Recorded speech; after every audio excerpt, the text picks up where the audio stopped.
Albert Einstein once said, everybody's a genius, but if you judge a fish by its ability to climb a tree, it will live its whole life believing that it is stupid.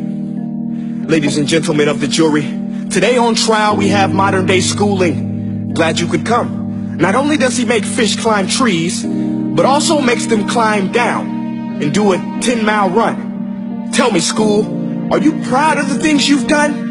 Turning millions of people into robots, do you find that fun? Do you realize how many kids relate to that fish swimming upstream in class, never finding their gifts, thinking they are stupid, believing they are useless? Well, the time has come, no more excuses. I call school to the stand and accuse him of killing creativity, individuality, and being intellectually abusive. He's an ancient institution that has outlived his usage. So, Your Honor, this concludes my opening statement, and if I may present the evidence of my case, I will prove it. Proceed. Exhibit A. Here's a modern day phone. Recognize it? Here's a phone from 150 years ago. Big difference, right?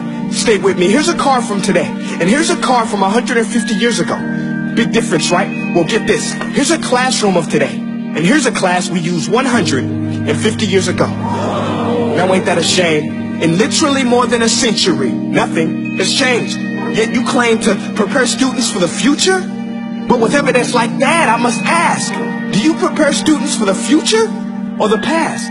I did a background check on you and let the record show that you were made to train people to work in factories, which explains why you put students in straight rows, nice and neat, tell them sit still, raise your hand if you want to speak, give them a short break to eat, and for 8 hours a day tell them what to think. Oh, and make them compete to get an A letter which determines product quality, hence grade A of meat. I get it. Back then, times were different. We all have a past. I myself am no Gandhi. But today, we don't need to make robot zombies. The world has progressed. And now we need people who think creatively, innovatively, critically, independently, with the ability to connect. See, every scientist will tell you that no two brains are the same. And every parent with 2 or more children will confirm that claim. So please explain why you treat students like cookie cutter frames or snapback hats, giving them this one-size-fits-all crap. Watch your language. Sorry, Your Honor, but if a doctor prescribed the exact same medicine to all of his patients, the results will be tragic. So many people will get sick, yet when it comes to school, this is exactly what happens, this educational malpractice, where one teacher stands in front of 20 kids, each one having different strengths, different needs, different gifts, different dreams, and you teach the same thing the same way? That's horrific.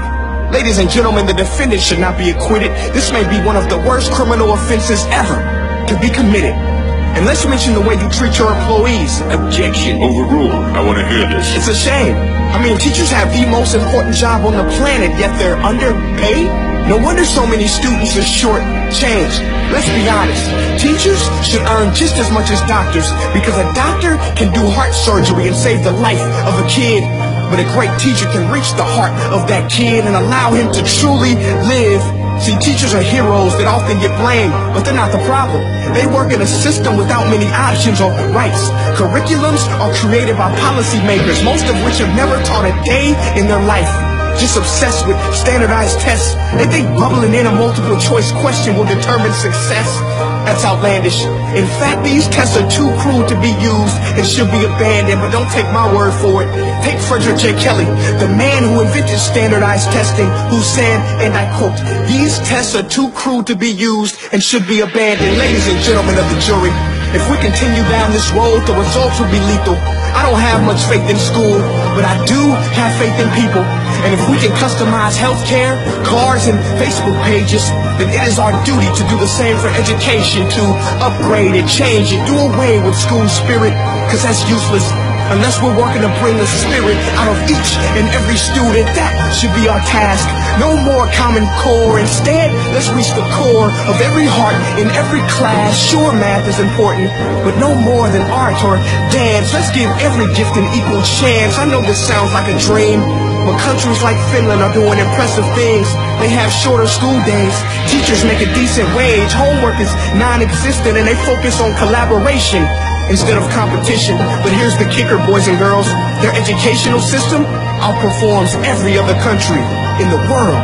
Other places like Singapore are succeeding rapidly. Schools like Montessori, programs like Khan Academy, there is no single solution. But let's get moving, because while students may be 20% of our population, they are 100% of our future. So let's attend to their dreams, and there's no telling what we can achieve. This is a world in which I believe, a world where fish are no longer forced to climb trees. I'll rest my case.